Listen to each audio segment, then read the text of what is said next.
Hey, friends, and welcome to the From Busy to Rich podcast. Our podcast exists to inspire advisors like you to increase your profitability and also your quality of life, but not just for yourself, for those that you serve. Joined, as always, by Mr. Wes Young. Good to see you, friend. Howdy, Andy. And Justin, you are here as well, and I'm grateful for that. How are you today, my friend?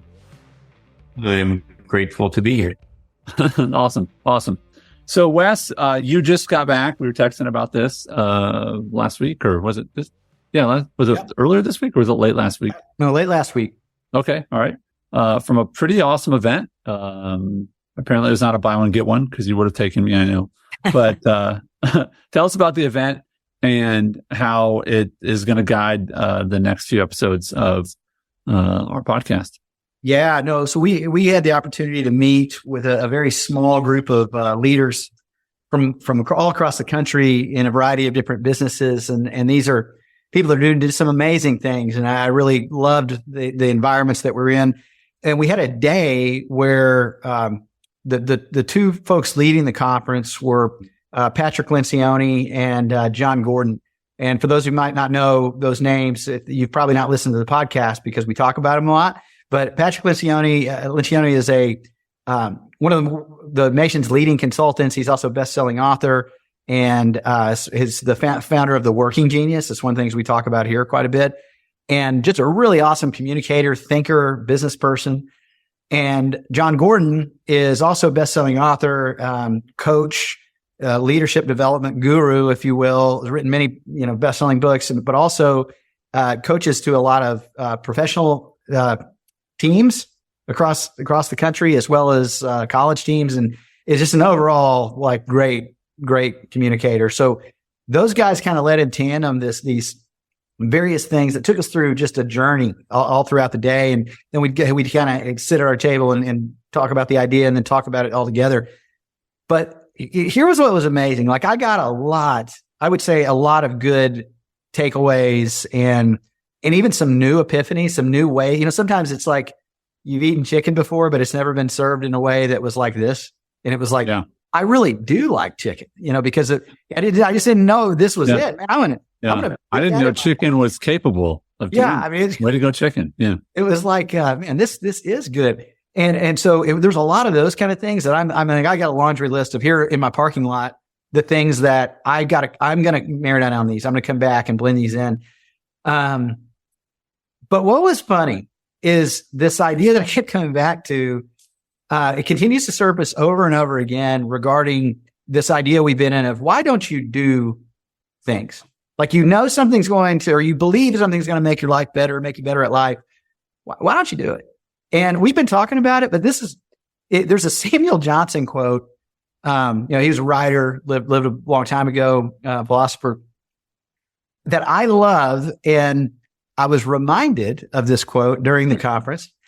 And I think it is the truth that I want to talk about for the next couple of weeks and in a couple of specific ways. But it is this. It is people need to be reminded more often than they need to be instructed. People need to be reminded more often than they need to be instructed. Mm-hmm. Most life-changing imperatives are not about it's so difficult. There's some things more difficult than others, but it's more about discipline. And in this case, the discipline of renewing your mind to certain ideas and relevant actions from those ideas, it is what the way forward is. So I want to spend some time camping on this idea of we need to be reminded more often than we need to be instructed. So the challenge of this is I think that it goes against our, consumer centered mindset of, it's funny because, I'll tell my kids, people used to repair their clothing, and they're like, huh? And they're like, why? Why would you repair? The idea is I'm ready to fix it. I need to go get a new one. Right. That's right. And there is this whole world of, no, this is new. No, this is new. No, this is new. And you actually see it from the way that goods are produced now. Many goods are not produced in a way that they can be repaired. They are literally built to go, no, I've had a repair person come to my house and say, don't repair this, just buy a new one. Yeah. Right? Don't renew it. Right. Just go get a new one with more bells and whistles, right? And I think this is where you go from like, I remember my wife's grandmother had a washing machine that was like 40 years old, right? And then, you buy a refrigerator with Wi-Fi and it breaks 2 years later, because it was new and it had Wi-Fi. And if anyone can explain to me why your refrigerator needs Wi-Fi, then that would be interesting. But the idea that fundamentally most of us know what we need to do. And the challenge is, are we putting ourselves in situations where we were reminded of those things and then making changes? Or are we always just simply seeking what is new, what is new, what is new? A stat that I actually was thinking about as it relates to this, Wes, was the amount of new information that's put on YouTube. The idea that 8 hours of video content is posted every second to YouTube. I find YouTube to be a phenomenal resource.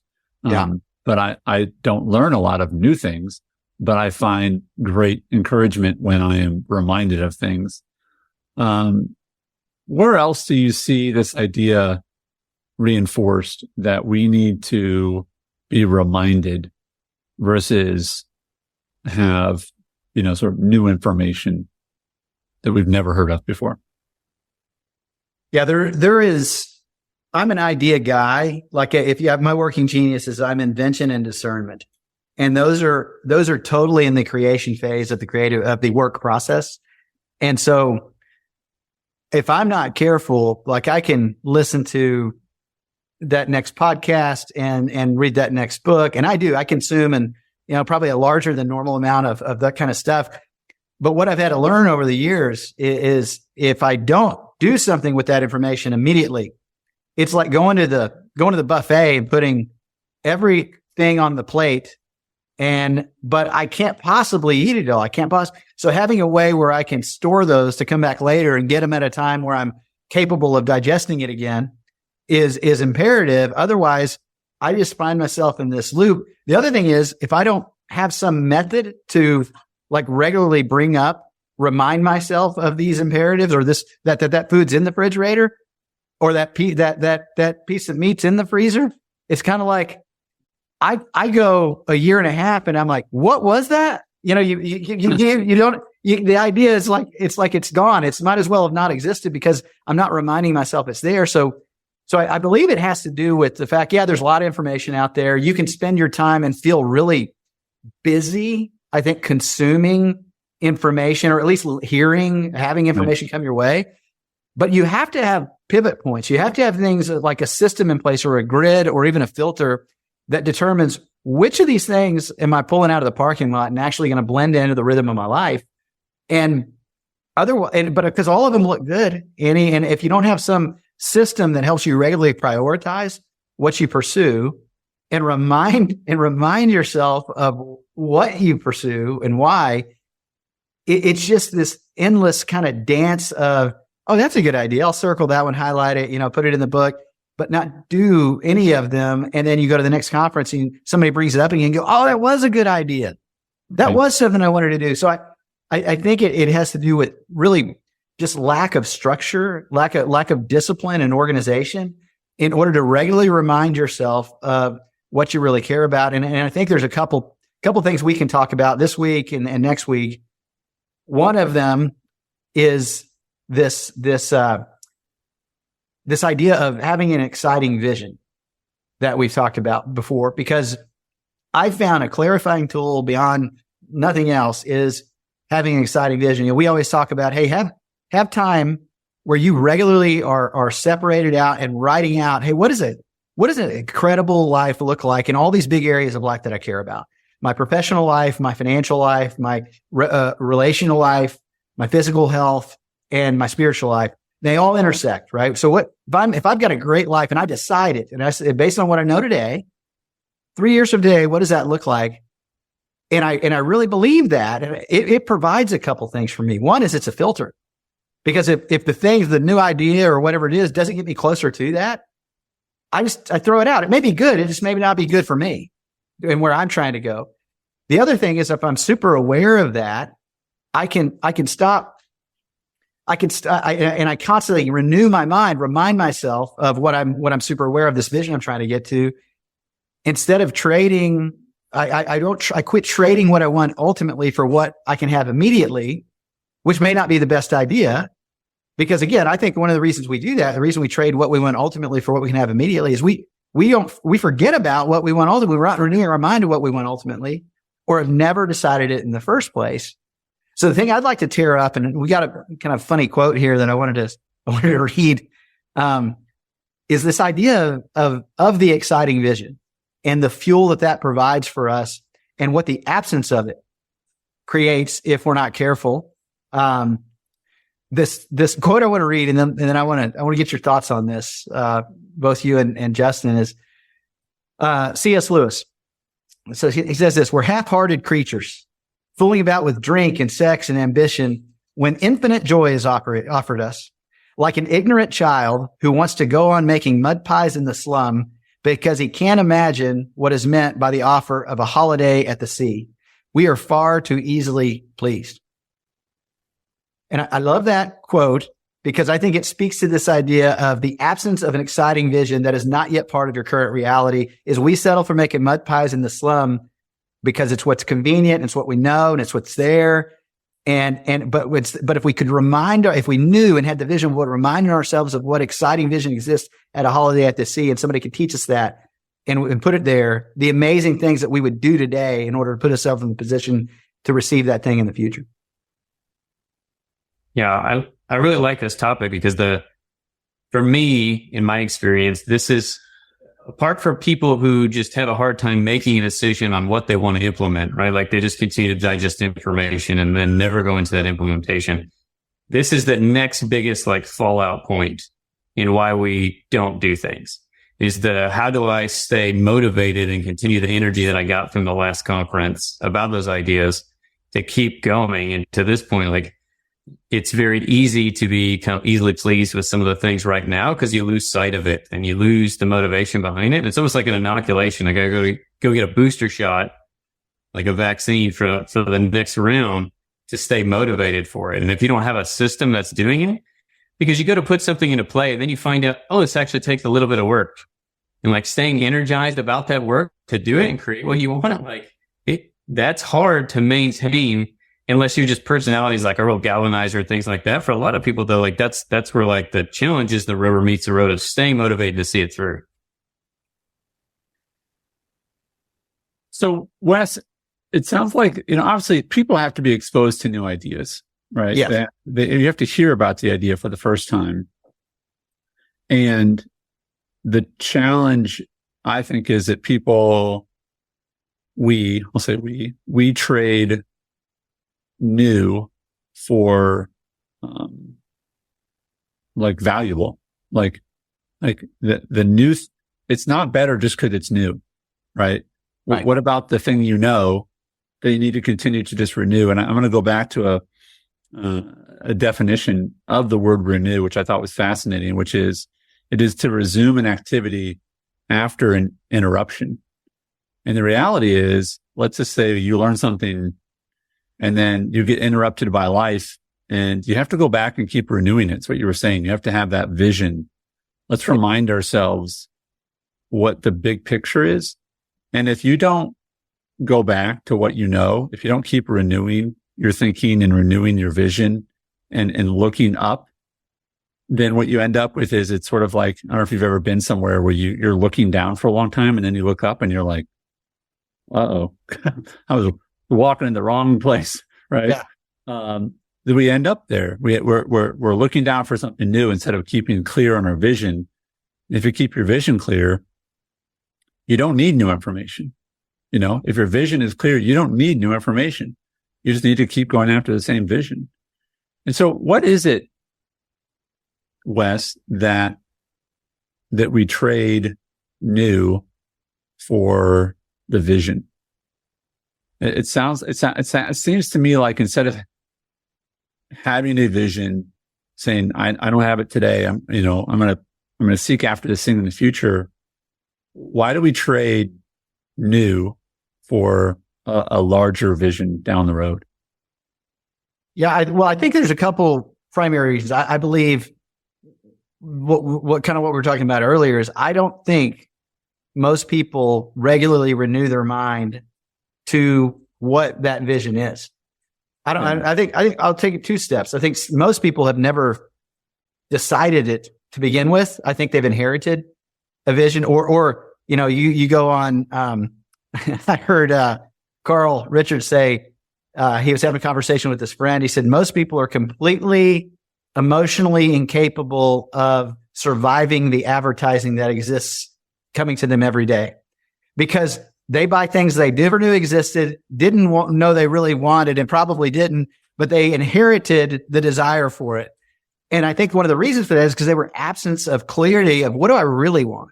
Yeah. And when I know what I really want, like it makes, like if I we'll use the food analogy. And if I know I'm going to my favorite restaurant and I know what food that they're serving, and I'm like, man, I know when I get there, I'm going to get the steak and I'm going to get this appetizer and this bottle of wine. And it's going to be great. And then on the way there, I'm hungry. And all of a sudden on the way in, there's a table outside and they're serving McDonald's. And I could, man, I'm hungry now. I mean, but when I know ultimately I'm going to get in there, I'm going to have the steak and my wine and the stuff that I look, it's just easy for me to not even care. I'm like, that's great. You're advertising and I am hungry, but I know ultimately what I'm capable of. And I think that's a big one. I think knowing like, what is it that I see as a great future? And it takes courage to, I think, actually commit to that because, you could be wrong and that's okay. You can evolve that. But I think clarity and then regular renewal of, it's one of the best activities anyone ever, like I inherited from someone else was, hey, every morning, just read your 3-year vision. Read the 3-year vision of what you believe a beautiful life looks like. Now that vision is going to change and evolve as you hopefully get new information and you evolve. But what it does, it serves like a filter. It just doesn't let all the new information go. I want that to do that thing. I should do that thing. Or it's like, no, because it's not bad. It's just not getting me where I want to go. Because here's where I want to go. I can change where I want to go.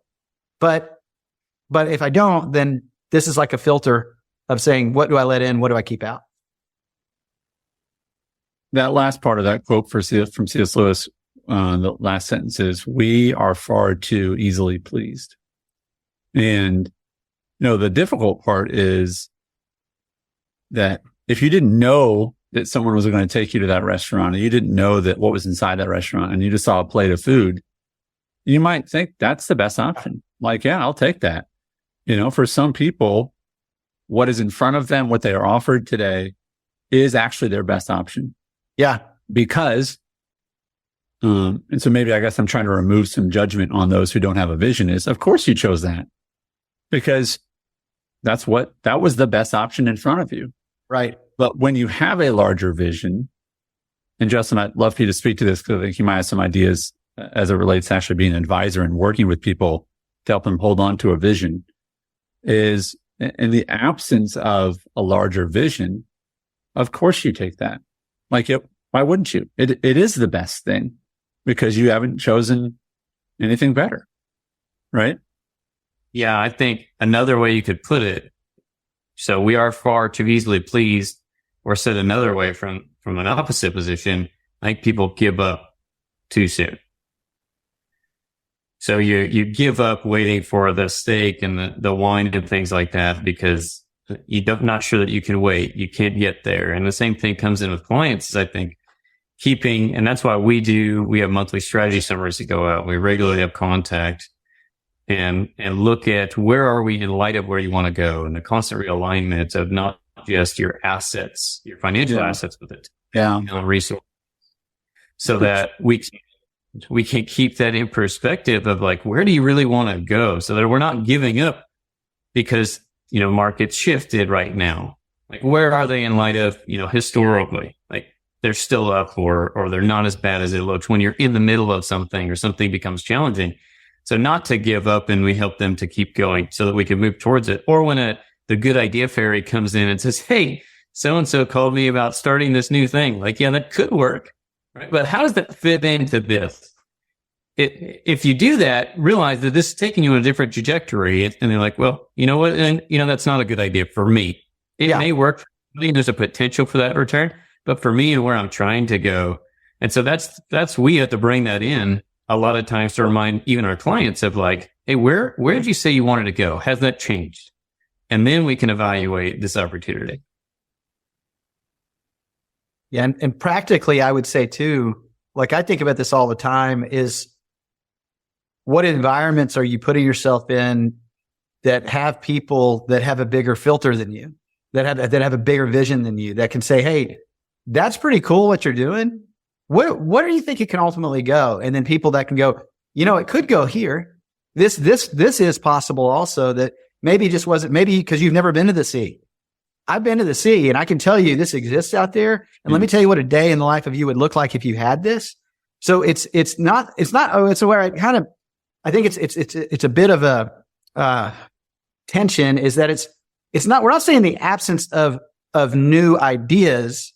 We're saying that at some point, like somebody that elevates your vision to somewhere that you're just not, because you can't put yourself there. I think you need that.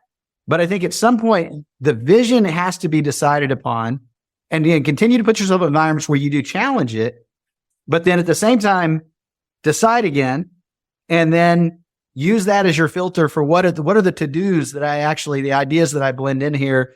And because the more I renew to my mind to that, the more clear I am on what I live in, the more clear I am on what environments I hang out in. Like I knew this day that I was going to this meeting, I was going to get some incredible ideas and meet some incredible people at this event.